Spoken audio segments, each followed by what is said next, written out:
బడికి పోతున్న పిల్లగాడు బండి మీద ఉంటే బిడ్డ ఏడ ఆకలితో అలమటించి పోతాడో అని ఓ తల్లి స్కూలుకు పోతున్న పిల్లగానికి ఆగమాగం పోతుండని అరుచుకొని గిన్నె చేతుల పట్టుకొని వచ్చి బండి మీద కూర్చున్న పిల్లగానికి బువ్వ తినబెడుతున్న వీడియో ఒకటి సోషల్ మీడియాలో వైరల్ అవుతుంటే అమ్మ ప్రేమ అంటే ఇదే, బిడ్డ ఆకలి అమ్మకే ఎరక అని కామెంట్లు పెడుతుంటే మీకు కూడా చూపెడదామని తెచ్చిన చూడుర్రి. చూసినరా వాళ్ళ నాయన నెత్తికి హెల్మెట్ పెట్టుకొని బడికి తయారైన పిల్లగాన్ని దించి వద్దామని పోతుంటే అమ్మా నాకు అన్నం వద్దు వద్దు అని మారాన్ చేస్తున్నా కూడా ఈ ఒక్క ముద్ద నాని, ఈ ఒక్క ముద్ద బంగారం అని బుదగరించుకుంటా గోరు ముద్దలు తినిపిస్తుంటే అమ్మకే బిడ్డల ఆకలి ఎరక అని ఈ వీడియోని సోషల్ మీడియాకే సోషల్ వచ్చేటట్టు దింపుకుంటా వైరల్ చేస్తుర్రు.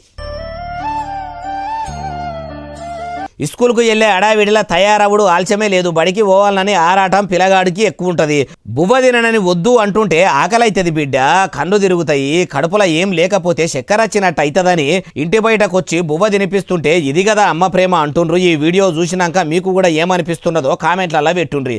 వీడియో చూస్తున్న వాళ్ళు చాలా మంది అయితే మా అమ్మ కూడా మేము బువ్వ తినకుండా ఆగమాగం బడికి పోతున్నా, ఆడుకోనికి ఎగబడుతున్నా గాని గిన్నెల బువ్వేసుకొచ్చి తినిపించేదని ఇప్పటి పెద్దోళ్ళు చిన్నప్పటి జ్ఞాపకాలు యాది చేసుకొని బాల్యంలోకి వెళ్ళిపోతుర్రట, పసితనాన్ని నెమరేసుకుంటున్నారట.